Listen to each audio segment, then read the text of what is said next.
imaginarlo. Bueno. Ok. A partir de este momento estamos ya grabando las clases. Vamos a compartir entonces acá. Ok. Entonces, estamos hablando a manera de recordatorio acerca de las dos clases de conflictos que se generan en cuanto a lo que es el conflicto colectivo de trabajo. Y hablábamos del conflicto jurídico de derecho y conflictos económicos y de interés. Entonces, como son dos, ¿verdad? Entonces, la finalidad dentro de su clasificación que estábamos contemplando en la última clase, ¿verdad? Es que de ahí se va a desprender como la finalidad o el objeto de este tipo de procesos, ¿verdad? Que tiene que ver con la celebración de un contrato o convención colectiva de trabajo. Quedando claro que contrato de trabajo es una cosa y convención colectiva de trabajo es otra. ¿Okay? También se mira lo que es la revisión de un contrato o convención colectiva de trabajo. En la primera hablamos de la celebración. En la segunda hablamos de la, en la primera hablamos de celebración de un contrato. Vaya, muy bien, celebramos un contrato colectivo, el sindicato y el patrono. En la segunda dice revisión de un contrato, es decir, cuando ya un contrato está hecho, ya existe un contrato, entonces podemos pedirle al patrono la revisión de ese contrato para que el contrato se vaya actualizando a la necesidad de los trabajadores y a la necesidad de la sociedad en su actualización como tal. Y por otro lado, también se puede generar un conflicto en cuanto a que si hay un cumplimiento o un incumplimiento en una de las cláusulas o la norma existente en un contrato o convención colectiva de trabajo.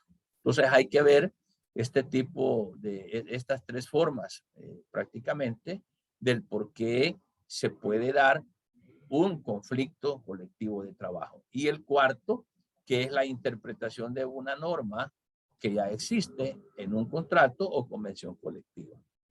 Entonces acá, a través de esto, podría darse un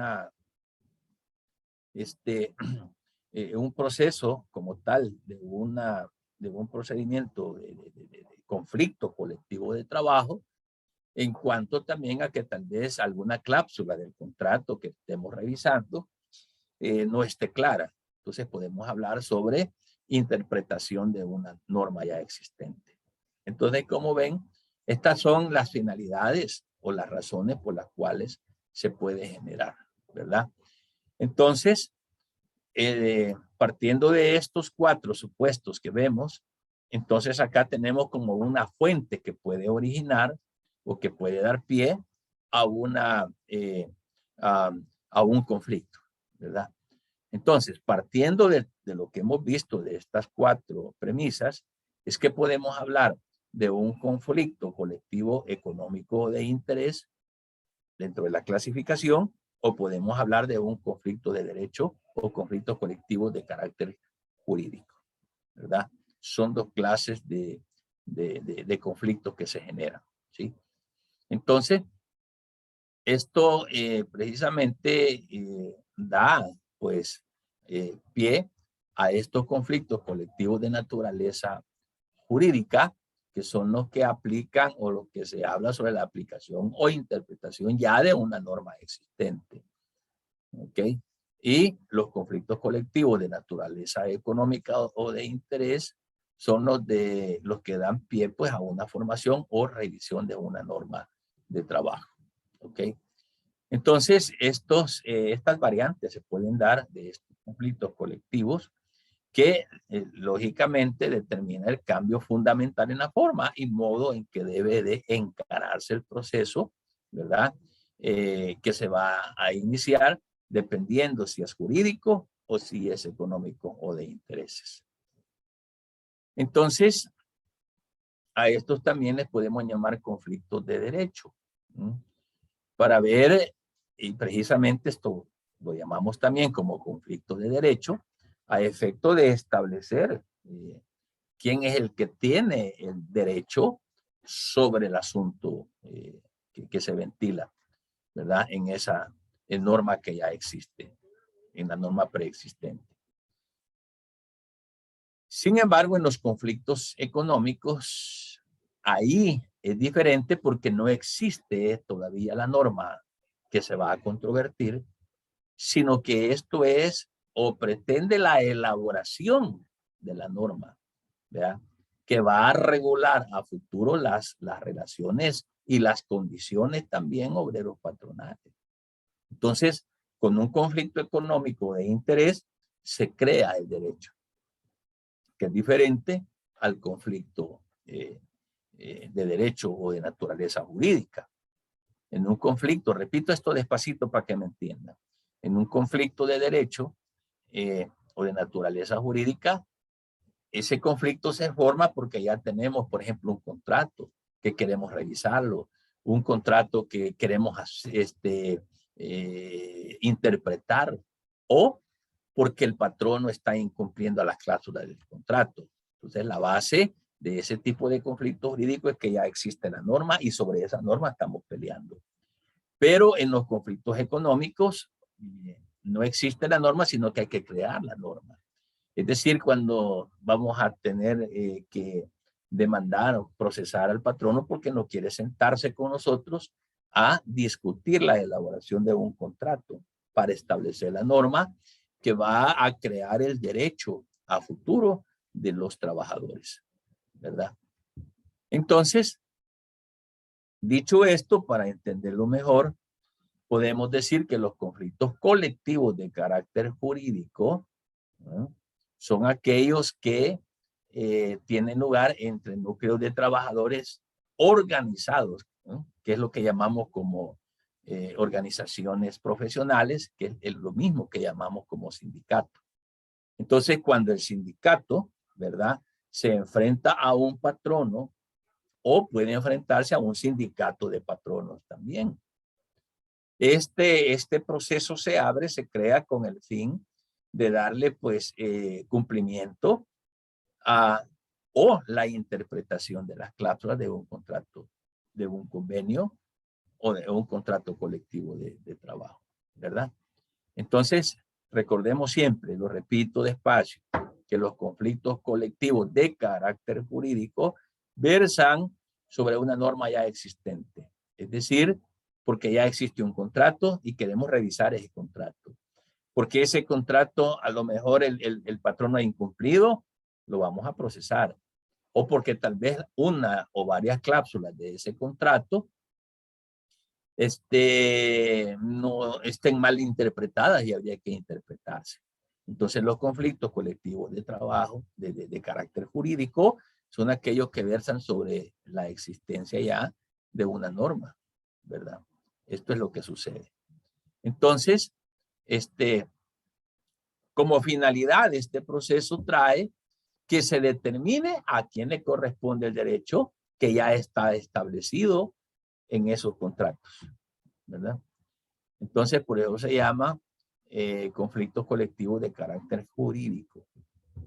Si usted no me va entendiendo, páreme por favor y le vuelvo a explicar. Pero ahí voy tratando de explicarle despacito esto, ¿ok? Entonces, este proceso sobre lo que es el derecho jurídico, es decir, los conflictos de carácter jurídico, ¿verdad?, tienen como características, uno, fíjese bien, que ya existe un contrato o convenio sobre el cual va el conflicto. Dos, que se persigue el cumplimiento o la interpretación de ese contrato que ya está hecho, ¿verdad? Si es que el patrono no ha cumplido o si es que una de las cláusulas pues las hemos malinterpretado, ¿verdad? Y por consiguiente, pues este proceso se abre ante un juez de lo laboral, un conflicto colectivo jurídico. ¿verdad? Entonces, lo que sucede con estos conflictos colectivos de carácter jurídico, ¿verdad? Es que estos versan en relación a contiendas colectivas, ¿eh? De un derecho ya existente que se ha incumplido. Por otro lado, fijan también condiciones de las prestaciones individuales de los servicios y garantiza la efectividad o actualización de esos derechos. Porque acuérdese que el contrato hay que estarse revisando.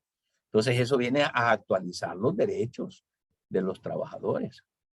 Antes, por ejemplo, que no existía esta pandemia, ni conocíamos de esto, los contratos antes de esta pandemia no hablaban de estas cosas. Pero hoy que se da la pandemia y se pone en riesgo la integridad de la salud de los trabajadores, le aseguro que muchos de los sindicatos se han de haber sentado con los patronos a discutir la revisión del contrato colectivo. Y en esa discusión le han de haber pedido al patrono, mire, en este contrato hay que agregar, hay que modificar, que el patrono será el encargado de dar mascarillas o de dar, por ejemplo, equipo de bioseguridad, proporcionar equipo de bioseguridad a los trabajadores. ¿O qué? El patrono va a ser responsable de proporcionar toditos los medios seguros para que no se infecten los trabajadores. Porque, como repito, el contrato se revisa porque se va actualizando dependiendo de la necesidad social del momento. Y los contratos que se celebraron hace 4 años no hablan de esto porque ni sabíamos de esto. Ah, pero ahora sí, se vuelve la necesidad de cambiar algunas cláusulas del contrato colectivo de trabajo que puedan responsabilizar al patrono del cuidado de bioseguridad de los trabajadores. Entonces ahorita, con esta modificación en cuanto a lo que estamos viviendo en nuestra sociedad, da pie a un conflicto colectivo de carácter jurídico, ¿verdad? Porque vamos a revisar ese contrato y le vamos a pedir al patrono que agregue esas cláusulas donde el patrono le asegura a los trabajadores la implementación de nuevas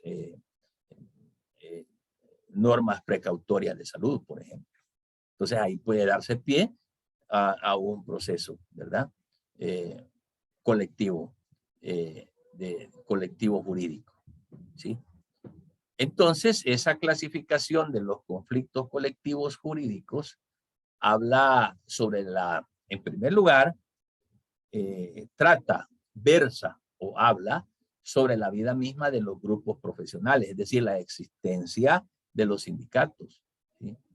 Y esto más que todo cuando la empresa o los patronos violentan pues el derecho a reunirse, el derecho a sindicalizarse. Habría que revisar esta área también. Por otro lado, la clasificación de este conflicto de carácter jurídico mira sobre lo que es la interpretación de los contratos colectivos, ¿verdad? Cuando hay algún derecho que se le esté negando a un trabajador, creyendo que la cláusula está hablando de otra cosa, ¿verdad? Entonces todo esto da pie como tal. También ese conflicto colectivo jurídico trata sobre el cumplimiento del contrato colectivo. Hay un contrato que ya está celebrado, pero este contrato a lo mejor está siendo violado, ¿verdad? O vulnerado por el patrono y no le está dando cumplimiento a todas las prestaciones que ahí dice, ¿verdad? Entonces, de tal manera de que este tipo de procesos judiciales, de los conflictos colectivos de carácter jurídico, se dan precisamente en el marco de la norma que ya existe. Y la norma que ya existe es el contrato, pues. Y sobre eso, cuando hay incumplimiento, cuando hay que revisar un contrato, cuando hay que interpretar una cláusula, ¿verdad? Entonces, eso es de lo que habla. Vamos a ver entonces, conforme al código, quiero que tengan a la mano su código, por favor. porque vamos a hablar un poquito de lo que el Código de Trabajo habla en relación a los procedimientos en los conflictos de carácter jurídico o de derecho. Y en este sentido, veamos lo que dice el artículo 471. 471. ¿Cómo es que se genera esto? Y por eso es que en la última reunión y ahí en la plataforma aparece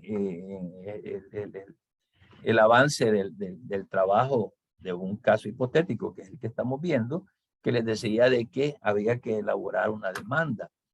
Demandemos al patrono entonces. Entonces acá vamos a comenzar a ver, a tratar, vamos a comenzar a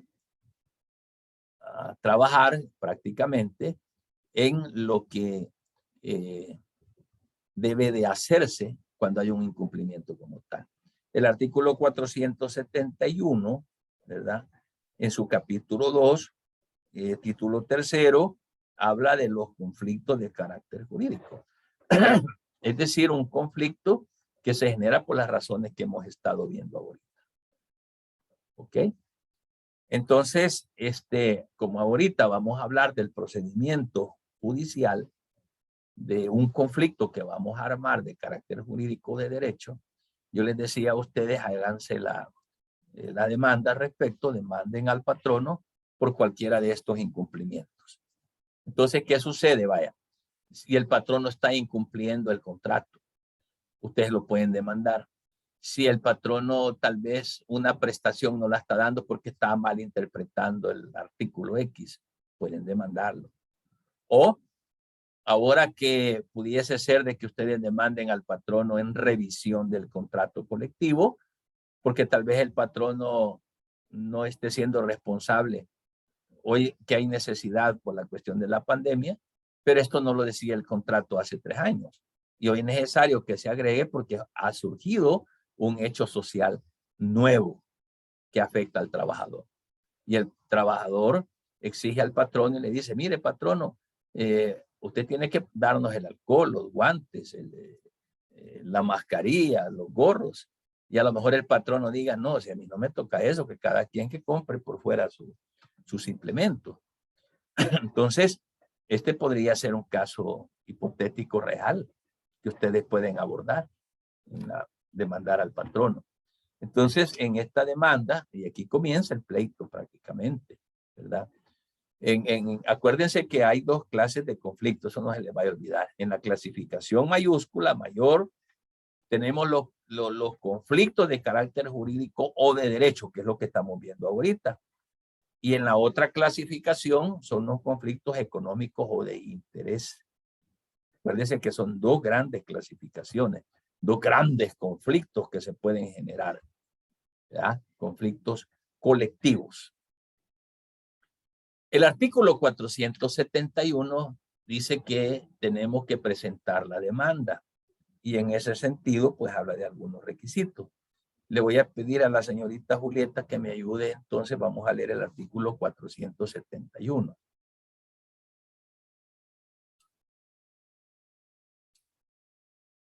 Ahorita, licenciado. Capítulo 2. De los conflictos de carácter jurídico. Artículo 471. Cuando se trate de un conflicto colectivo jurídico, la parte interesada presentará al juez su demanda con duplicado en la que expondrá, además de los requisitos del artículo 379, aplicables todas las razones que tuviere para demostrar que se está incumpliendo o interpretando erróneamente el contrato o la convención colectivos de trabajo, o que no se está cumpliendo la ley o el reglamento interno de trabajo. Gracias, Julieta. Miren, vean ustedes qué interesante es esto. Fíjense bien. Aquí, este artículo ya me está dando las razones por las que yo puedo demandar. Y por eso es que es un conflicto colectivo de carácter jurídico. Ojo con esto. Entonces, el código me dice que cuando se trate de un conflicto colectivo jurídico, ¿ok? Ojo, las dos grandes clasificaciones de conflictos colectivos, son dos nada más. Esta que estamos viendo de carácter jurídico y la otra que es económico o de interés. Pero acá, como estamos viendo un conflicto de carácter jurídico y hemos dicho de que estos conflictos versan sobre una norma ya existente, y en este caso podría ser versa sobre un contrato donde hay fallas por parte del patrono, y así lo establece el artículo 471. Dice que en este tipo de conflictos, o sea, de carácter jurídico, la parte interesada presentará al juez su demanda con duplicado, ¿verdad? Y ahí va a exponer los requisitos del artículo 379. ¿Okay? En este sentido, entonces, dice el artículo 379. Veamos acá, por favor.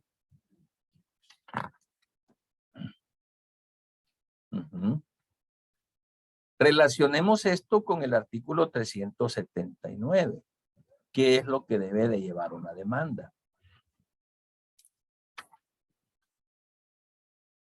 Aquí estamos entrando en un juicio individual, pero para efectos de demandar son los mismos requisitos que la ley establece en un conflicto individual y en un conflicto colectivo.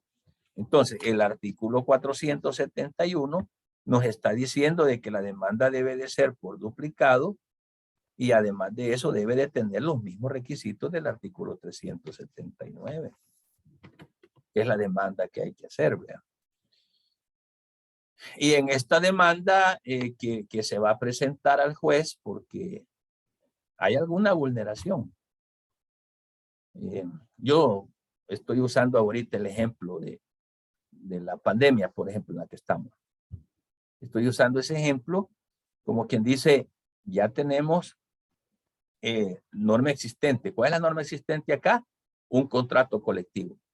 Pero yo quiero decirle al patrono, mire patrono, revisemos el contrato porque el sindicato quiere que agreguemos la responsabilidad patronal de proveer los insumos de bioseguridad de salud.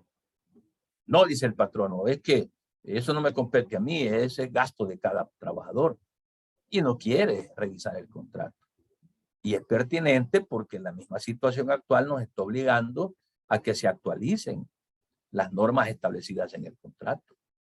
Entonces, yo le puedo presentar entonces una demanda porque no quiere el patrono. Y aquí esta demanda va a versar entonces en relación a la revisión del contrato. Porque hemos dicho de que la demanda puede ir por revisión de contrato, por interpretación de contrato o por vulneración a las obligaciones que el patrono haya adquirido en ese contrato colectivo de trabajo. ¿Okay? Entonces acá nos lleva al artículo 379, donde habla de ciertos requisitos que debe de llevar la demanda. Y aquí le voy a pedir a Reinita que me ayude, por favor, con la lectura del artículo 379. Vamos despacio, jóvenes, y si usted tiene una pregunta, interrúmpame, por favor. Oye, no se vaya a quedar con la duda si algo no lo entiende. Ok. Título segundo. Procedimiento para los juicios individuales. Capítulo primero. Juicio ordinario. Artículo 379. La demanda podrá ser verbal o escrita y deberá contener designación del juez ante quien se interpone. Segundo, nombre del actor y su edad, estado civil, nacionalidad, profesión u oficio, domicilio y lugar para oír notificaciones. Tercero, indicaciones del lugar en que se desempeña o se desempeñó el trabajo con ocasión del cual se originó el conflicto, precisando su dirección en cuanto fuere posible. Cuarto, salario ordinario devengado por el trabajador. Jornada ordinaria, horario de trabajo y fecha o época próxima de iniciación de la relación laboral. Quinto, relación de los hechos.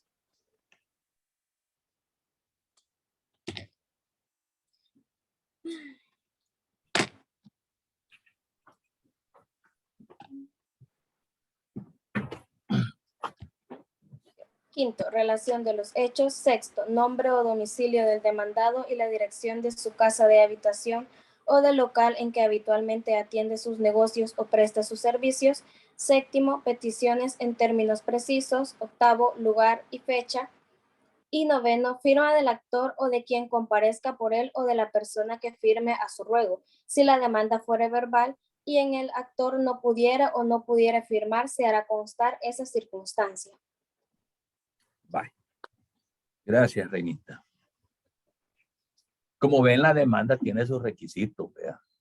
Y aquí los establece el artículo 379. Cuando habla de designación del juez, es decir, a qué juez vamos a dirigir. En el caso de San Salvador, como hay 6 jueces de lo laboral, si mal no recuerdo, entonces esta demanda se introduce vía recepción judicial. Entonces ahí se deja el espacio en blanco, se pone señor juez, una línea en blanco de lo laboral de San Salvador, porque la receptora de demandas es la que distribuye y de repente nos cae en el primero, en el segundo, tercero, cuarto, quinto o sexto de paz. Pero si se interpone una demanda fuera de San Salvador, acuérdense que los juzgados de primera instancia, ¿verdad? En cada cabecera departamental conocen también de lo que es lo laboral. Entonces ahí cuando dice designación del juez, ¿a qué juez es que se lo vamos a enviar la demanda?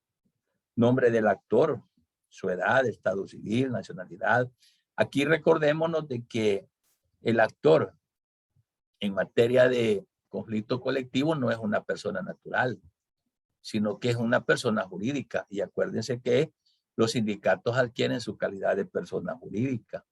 Entonces ahí se detalla, vea, que se actúa en calidad de representante legal del sindicato XYZ, ¿no? De la industria de El Salvador, bla, bla, bla. ¿Verdad? Y ahí se agrega, por eso les hablaba al principio de la clase, de los anexos. Por ejemplo, si voy a presentar una demanda y estoy diciendo que la hago en mi carácter de representante legal del sindicato, de la industria, de cualquier cosa, tengo que anexar, por ejemplo, la credencial donde yo soy el representante legal. Tengo que anexar el diario oficial donde se publicaron los estatutos del sindicato, por ejemplo. ¿Verdad? Todos esos anexos sirven para demostrarle al juez de la existencia jurídica de esa persona jurídica. ¿Sí? Entonces, por eso hay que agregar anexos. Y acá dice, por ejemplo, en el 3, indicaciones del lugar en que se desempeña o se desempeñó el trabajo en ocasión del cual se originó el conflicto. Aquí el trabajador no, sino el sindicato, pues, porque ya es una demanda de un procedimiento colectivo, no es individual.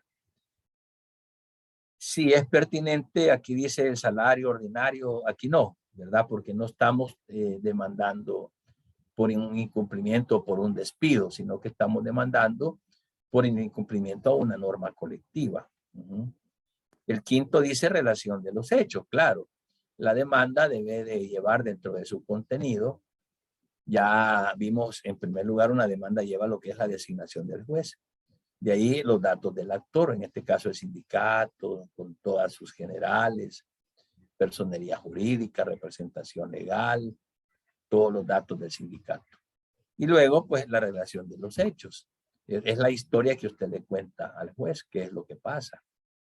Que en fecha tal se firmó un contrato colectivo con la parte patronal y que ahora, su señoría, le estamos pidiendo al patrono que nos permita, pues, la revisión de dicho contrato, al cual este se ha negado, que el objetivo de revisar el contrato colectivo de trabajo ya existente es para incorporar nuevas prestaciones que sí son necesarias para el colectivo de trabajadores. Ahí va lo que es la relación de los hechos. ¿Vea? Ahí dice nombre y domicilio del demandado. Aquí sería el patrono. Si es personería jurídica, se está demandando a esa empresa, a esa persona jurídica, con conocimiento de quién es el representante legal. Porque el patrono podría ser persona natural, ya lo hemos visto, o podría ser persona jurídica.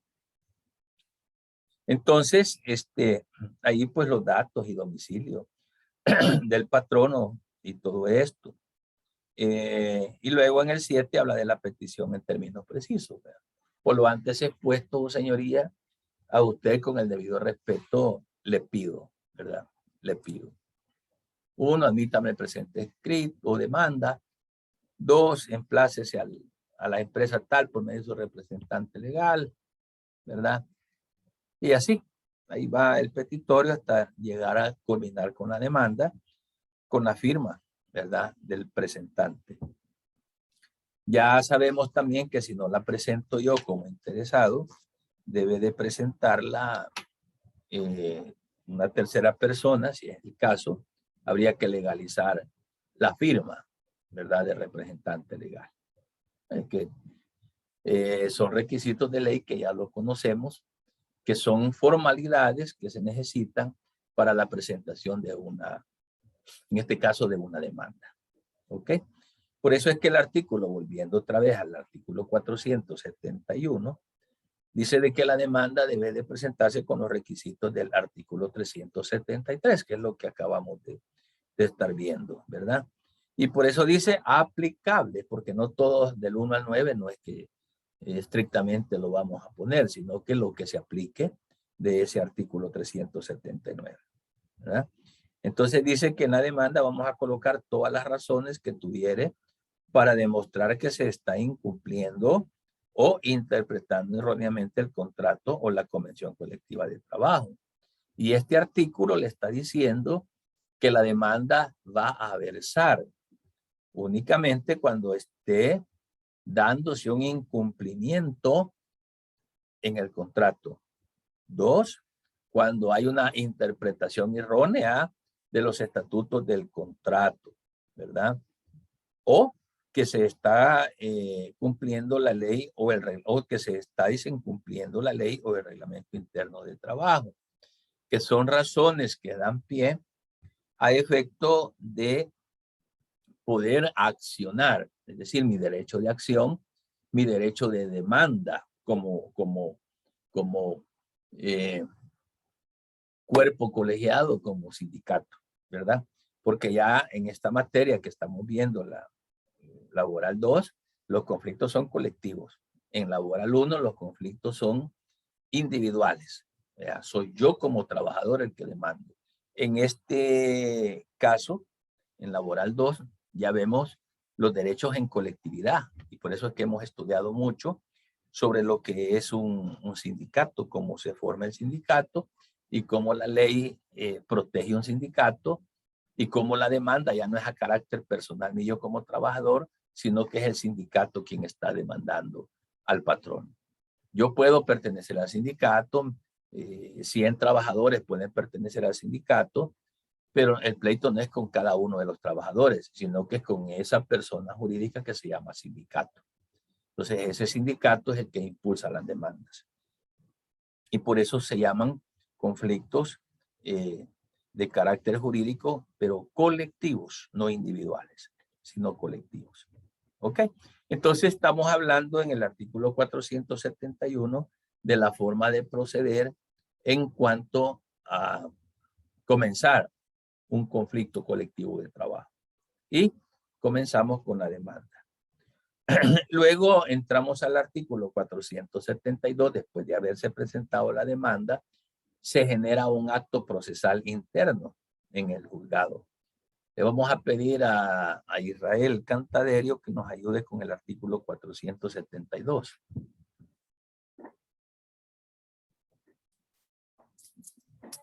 Ahorita, dice término para la contestación, artículo 472. Admitida la demanda, el juez emplazará a la otra parte entregándole el duplicado para que le conteste dentro de los 5 días siguientes al emplazamiento.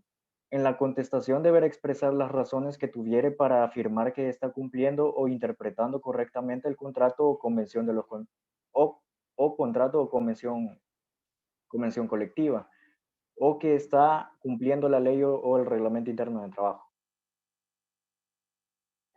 La primera acción es la demanda.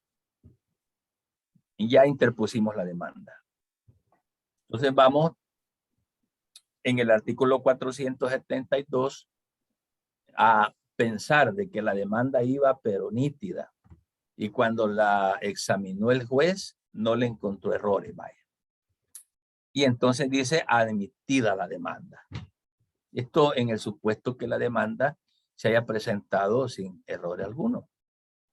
Porque si la demanda que nosotros como sindicato presentamos al juzgado conlleva errores de fondo y de forma, lógicamente no la va a admitir el juez, sino que va a prevenir. Entonces el juez le va a prevenir a usted y le va a decir, mire, se le previene, ¿verdad?, al sindicato que aclare conceptos, ¿no? Porque también no están claros la relación de los hechos. O no aclaró qué es lo que le está pidiendo al juez.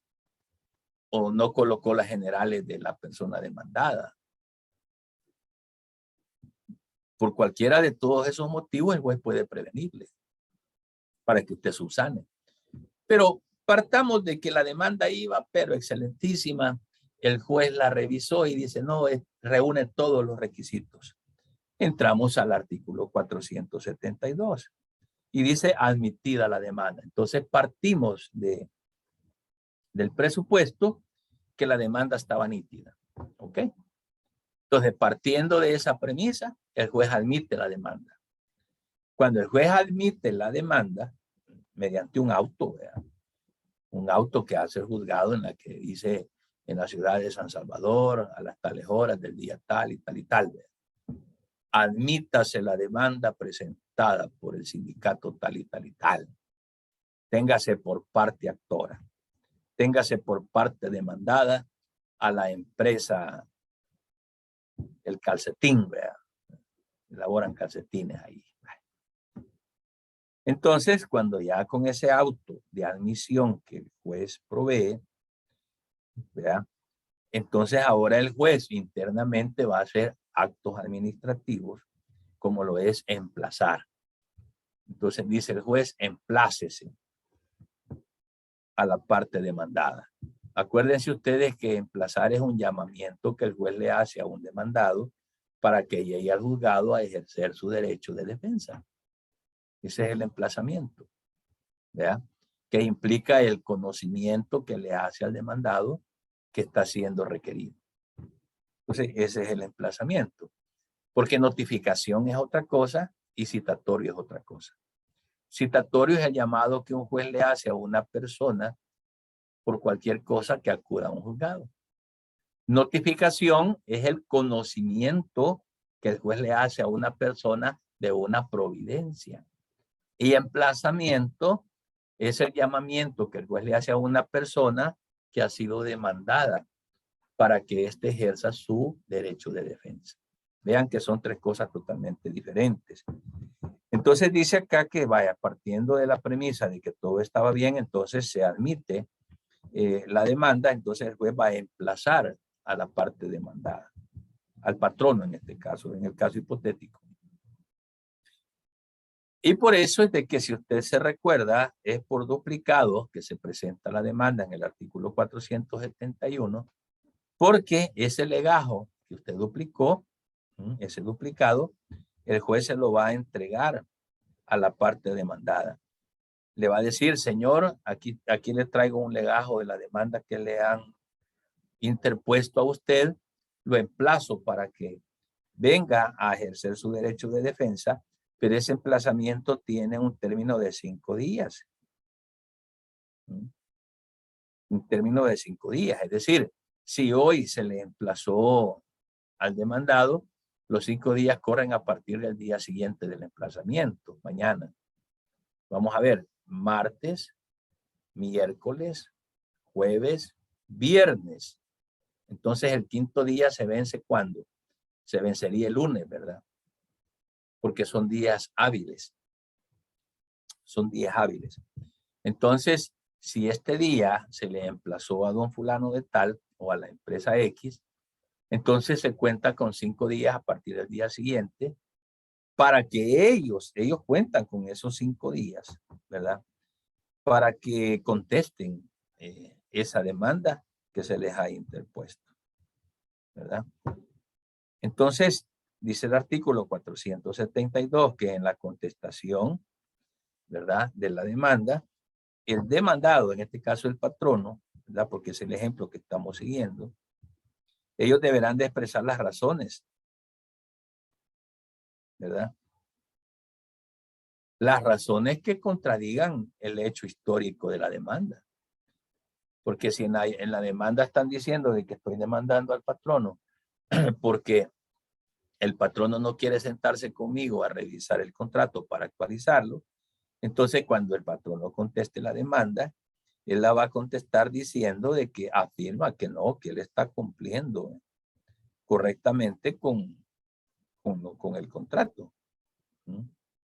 O que está cumpliendo pues a legalidad con el reglamento interno, si ese fuera el caso. Entonces, lógicamente, al correrle traslado a la parte demandada mediante el emplazamiento, ellos van a contestar la demanda. Y ellos, lógicamente, van a contestar diciendo, no, no es cierto lo que está planteando el sindicato. Entonces, contesta la demanda en el término de 5 días. ¿Ok? Entonces, dándole seguimiento a este procedimiento, leamos qué dice el artículo 473. Le vamos a pedir a Patricia Lemo que nos haga el favor de leernos el artículo 473. Buenas tardes, licenciado. Buenas tardes. Artículo 473. Transcurrido el término del emplazamiento sin que el demandado conteste la demanda, el conflicto se transmitirá sin intervención. Sin embargo, podrá personarse posteriormente sin hacerlo retroceder. Exactamente. Aquí se pueden dar dos cosas. En toda demanda se pueden dar dos cosas. Uno, que conteste el demandado. ¿Ok? Dentro del término que se le ha dicho. O se puede dar el caso que el demandado no conteste. Y aquí dice el artículo 473 que si transcurre el término del emplazamiento. ¿Cuál es el término del emplazamiento? A ver. A ver si están poniendo atención. ¿Cuál es el término del emplazamiento? 5 días siguientes. 5 días. Tiene 5 días para contestar. Pero dice acá el artículo 473. Transcurrido el término del emplazamiento, o sea, pasados los 5 días, pues, sin que el demandado conteste la demanda, ¿verdad? Se le ocurrió al patrono no contestarla. Y dice, ¿para qué la voy a contestar? Yo no digo nada, no contesto nada. Va, veamos qué sucede entonces. Si el patrono, en este caso, que es el demandado, no contesta la demanda, entonces, ¿qué va a suceder? Va a suceder que el conflicto se va a tramitar sin su intervención. Imagine que yo como abogado asesore mal al patrón y le diga, no conteste, hombre, y déjelo. Ni caso le va a hacer el juez, ya va a ver, no conteste. No, vea. Porque entonces el conflicto se va a tramitar sin la intervención del demandado. ¿Verdad? Ahora, si él después de los 5 días quiere apersonarse y contestar, que conteste. Lo que sucede aquí, la desventaja que llevaría a la persona a no contestar en tiempo o dejar que pase el tiempo, el problema que se va a generar es que a lo mejor no le pueda contar la prueba o los elementos probatorios que éste quiera hacer valer para controvertir lo que está diciendo el sindicato. Ese es el problema. No, porque él posteriormente puede mostrarse parte en cualquier momento del proceso antes de la sentencia. Él puede llegar después a mostrarse parte. El problema es que puede perder su término también procesal para poder aportar la prueba, ¿verdad? Para hacer valer su derecho. Desventajoso si es que él no la contesta. Pero veamos qué sucede si contesta la demanda. Le vamos a pedir a Diego Fino que nos haga el favor de leer el artículo 474. Ahorita, artículo 474. Contestada la demanda o transcurrido el término de emplazamiento, el juez abrirá pruebas por 10 días. Si se tratara de cumplimiento del contrato o convención, o de la ley o del reglamento interno de trabajo. Vencido el término probatorio con el mérito de la prueba, el juez fallará dentro de 5 días, ordenando que se cumpla con la norma o normas infringidas dentro de los 10 días siguientes a la notificación. Gracias, Vino. Es lo que les estoy diciendo. El riesgo que se corre el demandado, en este caso el patrono, si es que no contesta la demanda. Vean. Pero partiendo también del supuesto de que conteste la demanda, el artículo 474 dice contestada la demanda. Vean. O transcurrido el término del emplazamiento, es decir, si contesta la demanda o no la contesta la demanda, dentro del término del emplazamiento, que son 5 días, entonces, pasados los 5 días, puede darse el caso que el patrón no haya contestado en sentido negativo. O también puede darse el caso que no haya contestado. Pero lo cierto es que pasado el término para contestar la demanda, que son los 5 días, entonces el juez va a abrir el proceso a pruebas por 10 días. Entonces, el juez hace un auto, ¿verdad? Habiendo contestado la demanda, la parte, el demandado, en este caso el patrono, ¿ok? Dice en el auto el juez, ábrase o tráigase a pruebas el presente proceso. O aún, no habiendo contestado la demanda, la parte demandada en este caso, igual. El juez va a decir entonces acá, ábrase a pruebas el presente proceso. Cuando el proceso se abre a pruebas, a partir de hoy se abrió a pruebas, al día siguiente vamos a contar 10 días. Ese término de 10 días va a servir para que dentro de ese lapso, ¿verdad?, las partes presenten las pruebas. ¿Qué pruebas estamos ofertando? Testimonial, documental, podría ser pericial, dependiendo de la pertinencia de la prueba en relación al caso que estamos ventilando. Entonces, el juez va a abrir el proceso por ese lapso de 10 días, que es un término que usted tiene para ofertarle la prueba al juez. Pero ¿qué tal si yo soy negligente y no he leído bien la ley? Y pasan los 10 días. Y al 11, al 12, al octavo, al 13 día, al 14º día, llego yo con pruebas. Señor juez, aquí le traigo la prueba. No me la va a recibir. Porque para eso hay lapsos de tiempos que son plazos procesales, y en todo proceso judicial se da eso por una certeza jurídica dentro del litigio que se da, ¿verdad? Para que la persona, tanto demandante como demandada, cuente con esos 10 días, para que dentro de esos 10 días pueda estarle ofertando las pruebas al juez del conflicto que se ha generado, ¿verdad? Dice acá, si se tratare del cumplimiento del contrato o convención o de la ley de reglamento interno de trabajo, vencido el término probatorio cuando pasan los 10 días, ¿verdad? Cuando pasan los 10 días, con el mérito de las pruebas, es decir, el juez examina el conjunto probatorio que usted le presentó. Entonces el juez va a fallar.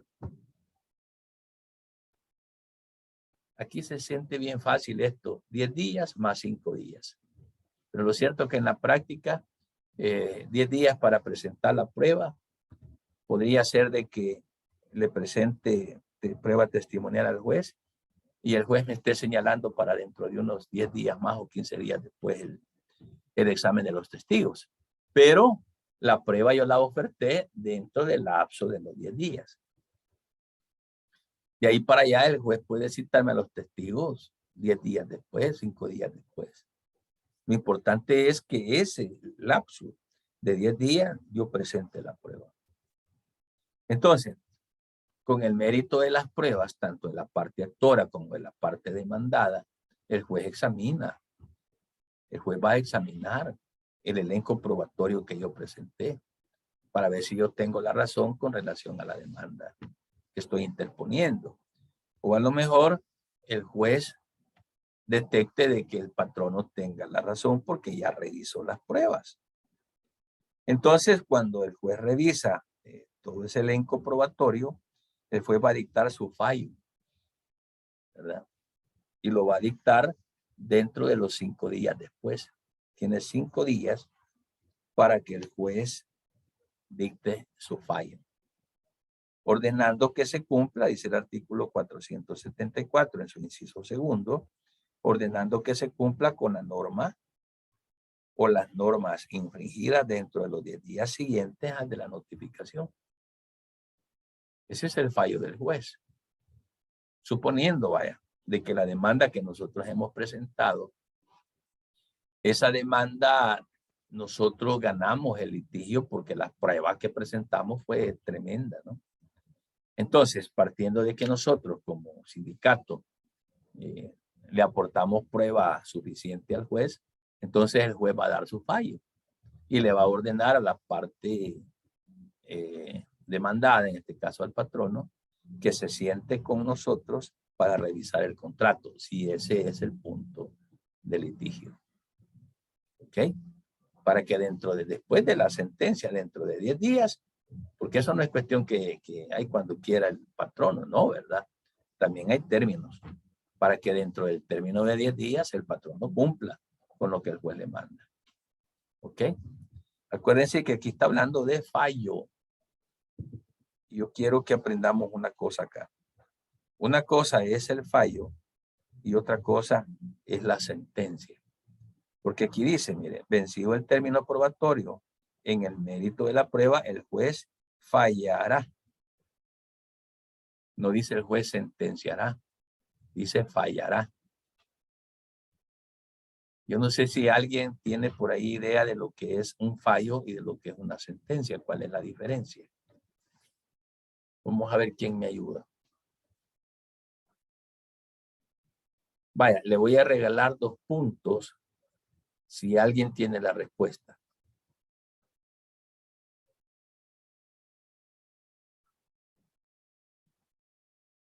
¿Cuál es la diferencia entre fallo y sentencia?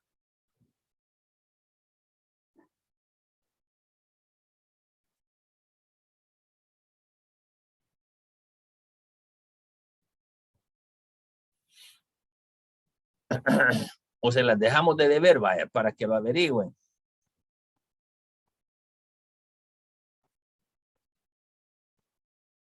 Una tareita. Ahí vamos a ir sumándole puntos a la actividad.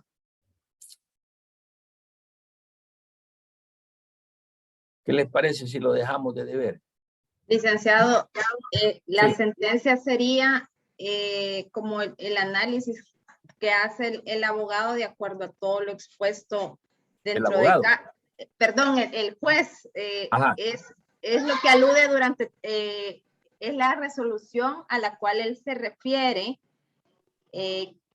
dictada por el juez. Y me parece que el fallo es el pronunciamiento jurídico que hace el juez de acuerdo a todo el análisis que ha hecho, de acuerdo a todo lo que él ha expuesto dentro, digamos, dentro del juicio, dentro de la sentencia, al momento de formularla. O sea, es como que la sentencia sería lo que antepone al fallo para poder dar la resolución. Tengo la idea, licenciado, pero no sé. ¿Qué dice Diego Fino?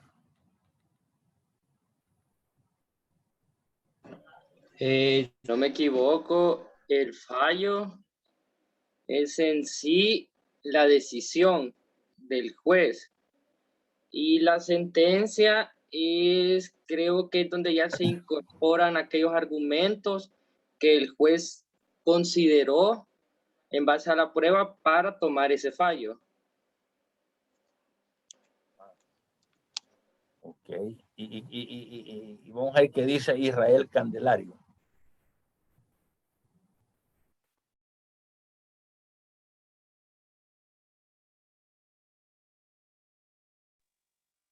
Bueno, yo no tenía muy claro cuál es la diferencia, pero sí creo que es lo que acaban de decir mis dos compañeros anteriores.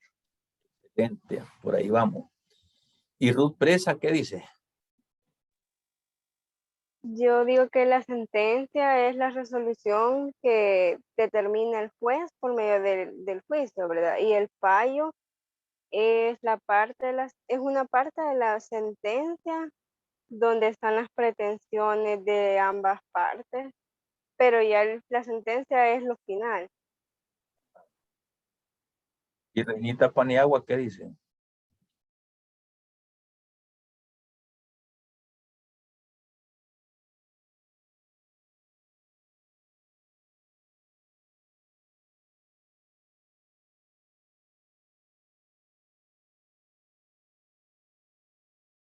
Reinita Paniagua, ¿qué dice Reinita?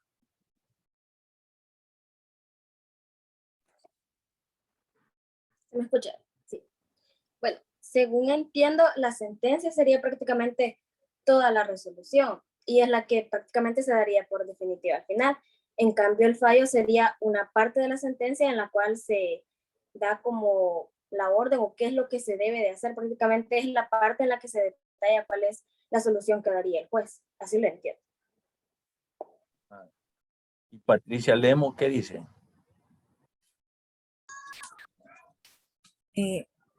Yo entiendo, Lee, que la sentencia es como la resolución final que el juez, o sea, es lo que él define. Y el fallo es parte de la sentencia de algo que no va incluido en la sentencia. Así lo entiendo. No va incluido en la sentencia. Ujú. Ok. Edward, ¿será cierto eso? Yo lo que entiendo, la diferencia es que el fallo es la decisión que toma el juez a través de los fundamentos de hecho, los fundamentos jurídicos. Es decir, por ejemplo, si fuera un proceso penal, el juez decide absolver, condenar y también responde en cuanto a las pretensiones que se le han hecho. Eso entendería que sería el fallo. Y la sentencia sería ya ese conjunto que incorpora los elementos como los fundamentos de hecho, la relación de los hechos, los fundamentos de derecho, o sea, ya la muy resolución. O sea, el fallo sería una parte o un elemento de la sentencia o la resolución que emite el juez. Ok. Casi todos dijeron casi lo mismo y coincidieron. Cuando se habla de fallo, el fallo, como lo dijo Julieta y Diego Pino, que fueron los primeros que se atrevieron, el fallo es en la decisión puntual de la resolución de un juez, así como lo dijeron ustedes. Y la sentencia es el conjunto de elementos de hecho y de derecho y considerando que fundamentan toda la historia desde la presentación de la demanda hasta su resolución, fundamentan a través de los considerandos y el conjunto de hechos y derechos, ¿verdad? En su totalidad, el porqué de la resolución. Entonces, a eso se le llama sentencia, donde está toda la declaración de los elementos de hecho y de derecho, considerandos. Esa es la sentencia, que van a amparar el fallo. Es decir, razonar el fallo. Y el fallo es la decisión que toma. Como decía el compañero en materia penal, por ejemplo, veámoslo como ejemplo ahí. Dice el juez, condénese al fulano de tal a 5 años de prisión. ¿Ok? Ese es un fallo. Pero entonces necesito ver la sentencia para el estudio en su totalidad de los fundamentos de hecho, de derecho considerandos y razonamiento, cúmulo probatorio y todas las demás actuaciones, ¿verdad?, que fundamentan o razonan ese fallo, esa decisión chiquita. Ustedes lo dijeron. Entonces, aquí habla de un fallo en este artículo que acabamos de leer. En el inciso segundo del artículo 474, el juez fallará, dice. Entonces, si con la prueba que se ha presentado, el juez dice, ah, qué bueno, entonces el sindicato tiene la razón. ¿Cuál va a ser su fallo? El fallo va a ser ordénesele a la empresa tal o a la parte patronal de la empresa tal a que revise el contenido del contrato colectivo de trabajo. Ese es el fallo. Ese es el fallo. Entonces, Licenciado, entonces sí, el fallo sería el pronunciamiento jurídico que haga el juez. ese es el pronunciamiento. ¿Qué resolvió el juez? Ah, que había que revisar el contrato colectivo de trabajo. Ese es el fallo. Ese es el pronunciamiento. Chiquito. Pero entonces la sentencia, ¿cuál sería? Sería en su totalidad todos aquellos argumentos de forma, de fondo, de derecho y de hecho, los considerandos, ¿verdad?, que van a llevarme a razonar ese fallo que estoy dando. Así es, Fátima. Así es la cuestión. No sé si hay preguntas de lo que estamos trabajando. Sí, ahí le había puesto que si en ese caso, digamos, yo como abogado llevo ese proceso y a mí me mandan la notificación de cuándo se va a dar la audiencia, pero a mí se me olvidó, no le puse tanta importancia, así como usted lo mencionó. Ese caso, a mí me pueden llevar a sección de investigación porque yo entiendo de que al no explicarle al juez por qué yo no asistía a la audiencia y no le doy una razón bien fundamentada, podría ser castigado de esa manera. Fíjense que en esta materia, porque hay que diferenciar los procedimientos. En materia de familia, si usted no acudió y no razonó porque no acudió, el juez le pone una multa a usted. Y si usted no paga esa multa, el juez certifica fiscalía. Lógicamente en penal también se da lo mismo y en otras materias. En esta materia de derecho laboral lo que sucede es lo siguiente, como en las materias de derecho de patrimonio. Si usted no llegó, por ejemplo, sencillamente el juez va a seguir. Y entonces, ¿quién me va a castigar a mí si yo no llego? El problema es de que puedo caer en un patrocinio infiel, acuérdense.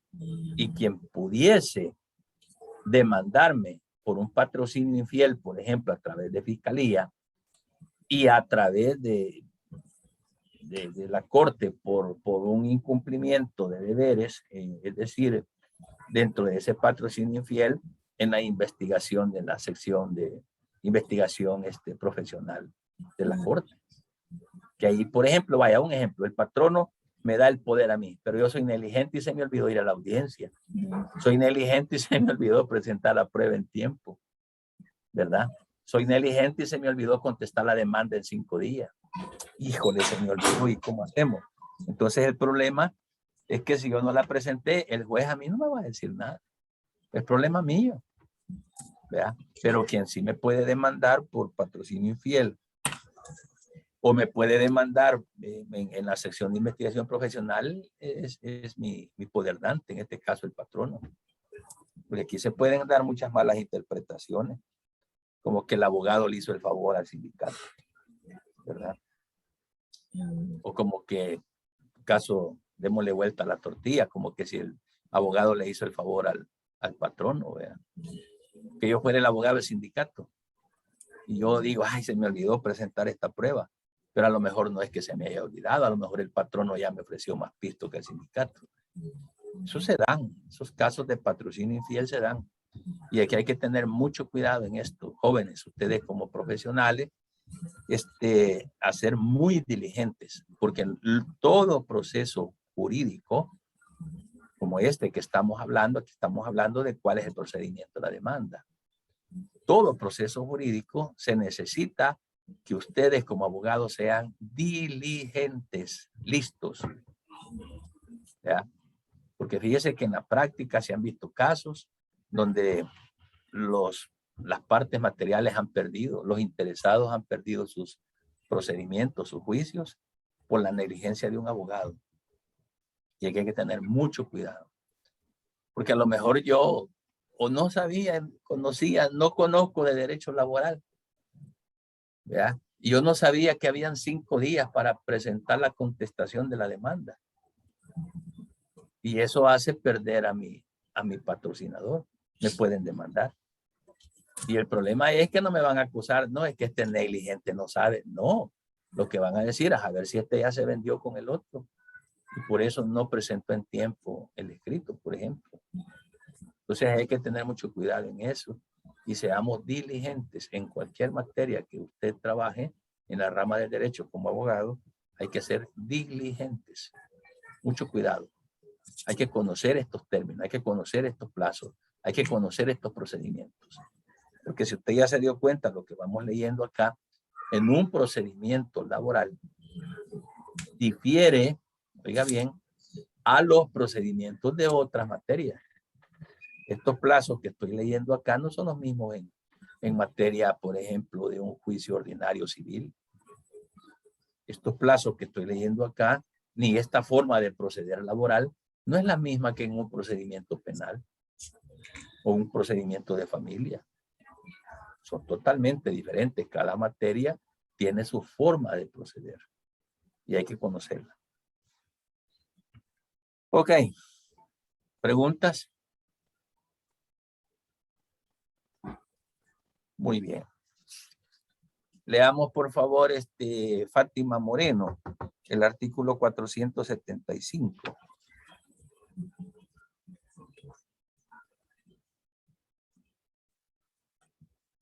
Con todos los productos contenidos.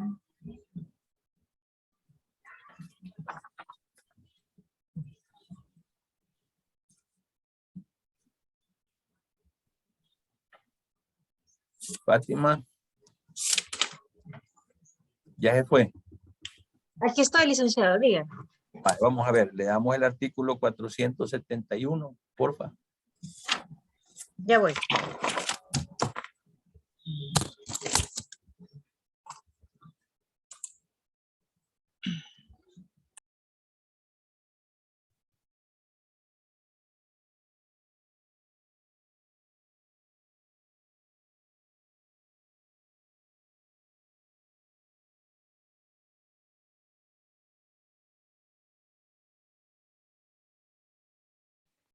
Ya voy, lo estoy buscando.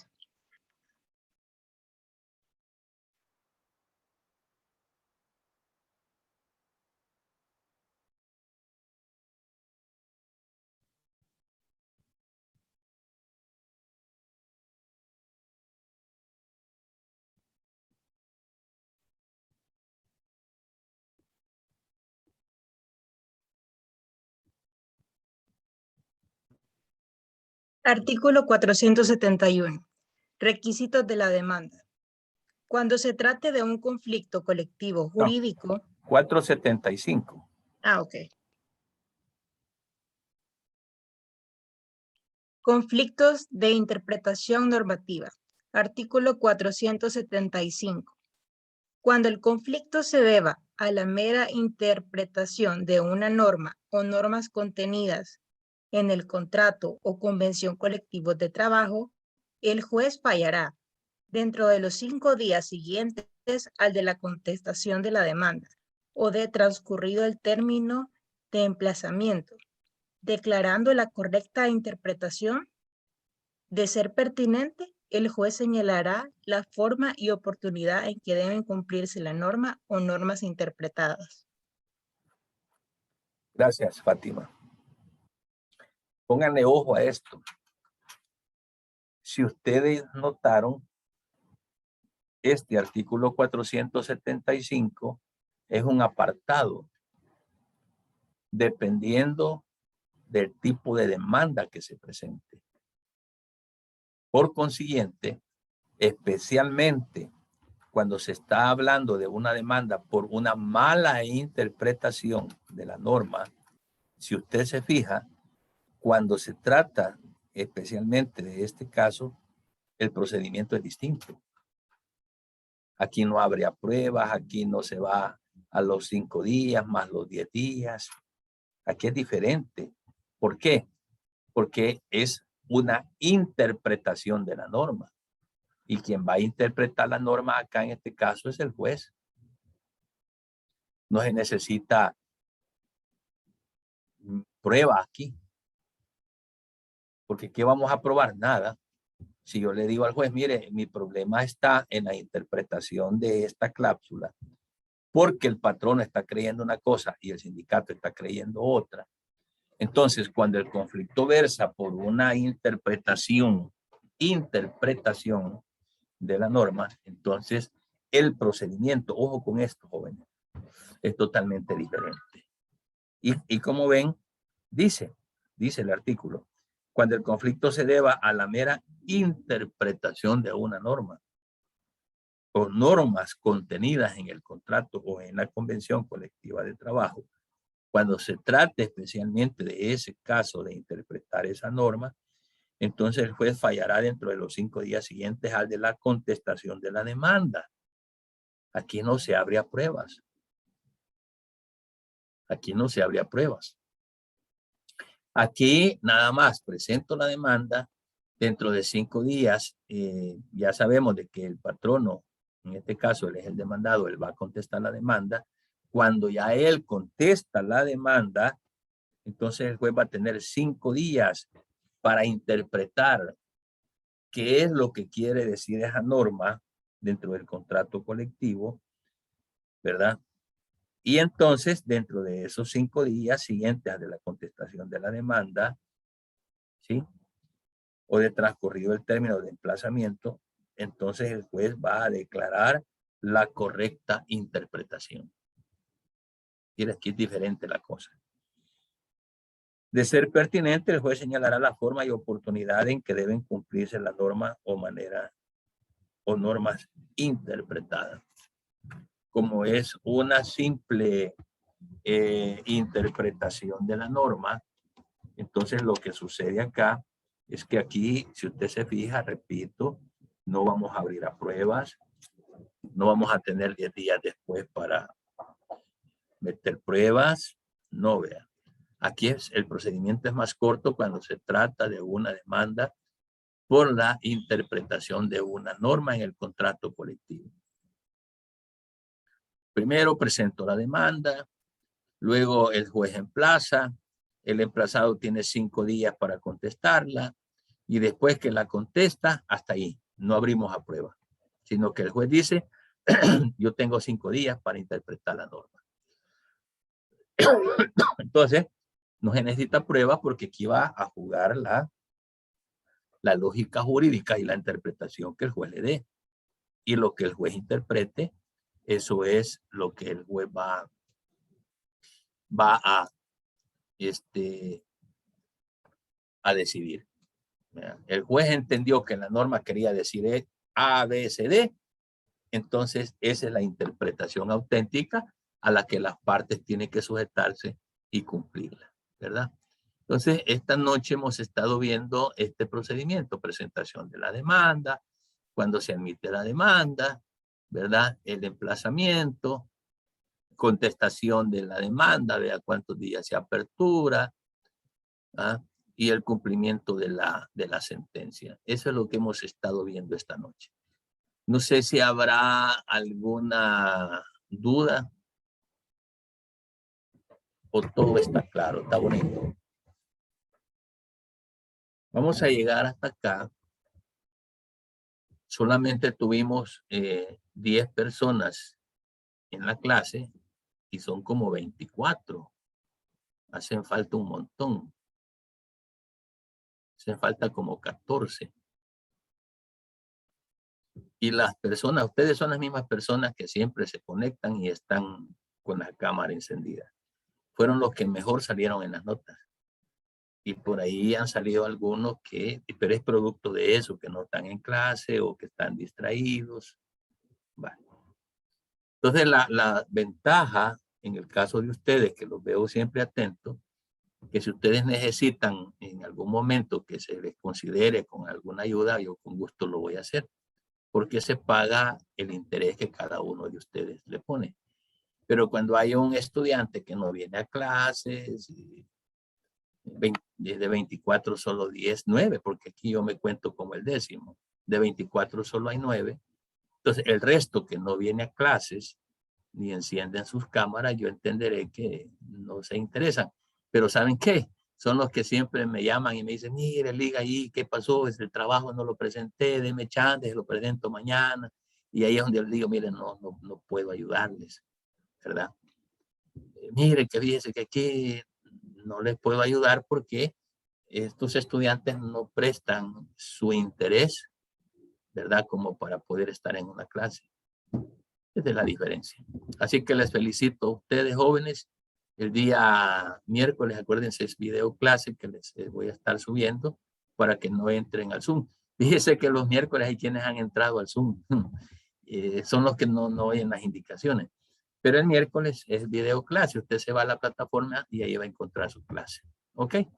Ya estas son 3 semanas ya, ¿verdad? De clase. Ya les voy a subir para que sigamos adelante con la demanda. Para este día era presentar eso. Luego les voy a poner las tareas que sigue para ir completando el expediente y lo podamos presentar el día 1, dijimos, vea, de noviembre, que es el día que ustedes tienen su examen parcial. ¿Ok? Si tienen dudas, jóvenes, por favor, evacuémoslas ahorita o nos vamos ya. Excelente. Bueno, como no hay dudas, gracias por su atención y sigamos adelante. Ya solo faltan 3 semanas y culminamos y usted tiene ganada esta materia. Mire qué bueno, rápido pasa el tiempo. ¿Ok? Pasen feliz noche, ha sido un gusto estar con ustedes. Cuídense y síganse esforzando. ¿Ok? Gracias. Bueno. Buenas noches. Buenas noches, Lick. Buenas noches, jóvenes.